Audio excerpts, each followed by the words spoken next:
It's time for the business news now with Giles Beckford. Hey Giles, so business houses are hot property, we know that already, but small businesses too, what's going on?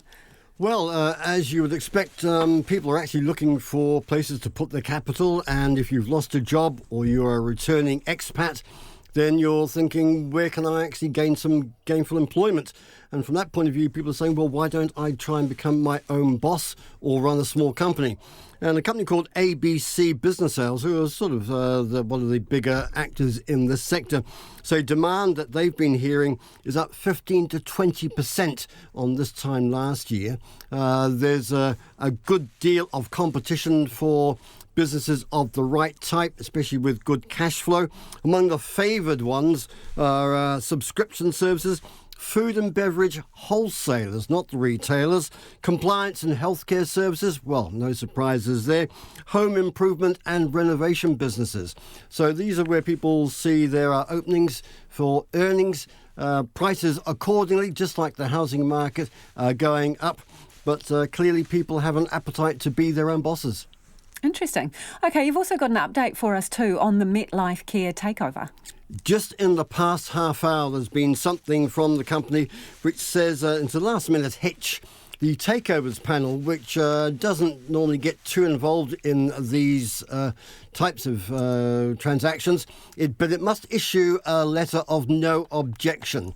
And there's been, this of course being one of the more rancorous takeover offers in recent years, there has been an objection. One small shareholder with 1,000 shares and with some investment in Metlifecare bonds has objected to the takeovers panel. Accordingly, the panel has decided that it will not make a decision today as it was expected on whether to issue that letter of no objection. Now, that's one piece of evidence that must go from the panel to the High Court. And the High Court gives the final sanction to the takeover. Remembering this is a $1.3 billion takeover by the Swedish firm EQT.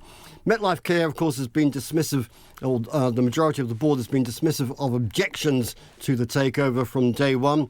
But clearly it's not all plain sailing. They say they still intend to go to the High Court on Thursday to see whether the court will give them the final sign-off on the takeover.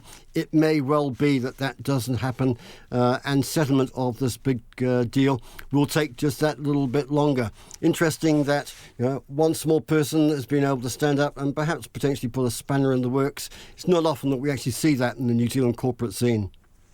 And bring us up to date, Giles. What have the numbers been on the market? Well, just like the housing market going frothy, then the share market is exactly the same. A fourth consecutive record close, up 97 points today. That's just under 1%, and it's getting close to that 12,500 level. We've had 10 positive closes, 10 higher closes in a row. So far, the market is up around 5% so far this month. So pretty good there for share markets. The New Zealand dollar, 66.4 US cents, 92.5 Australian, and just a whisper under 51 British pence. Thanks, Giles. Giles Beckford joining us from our Wellington studio with business.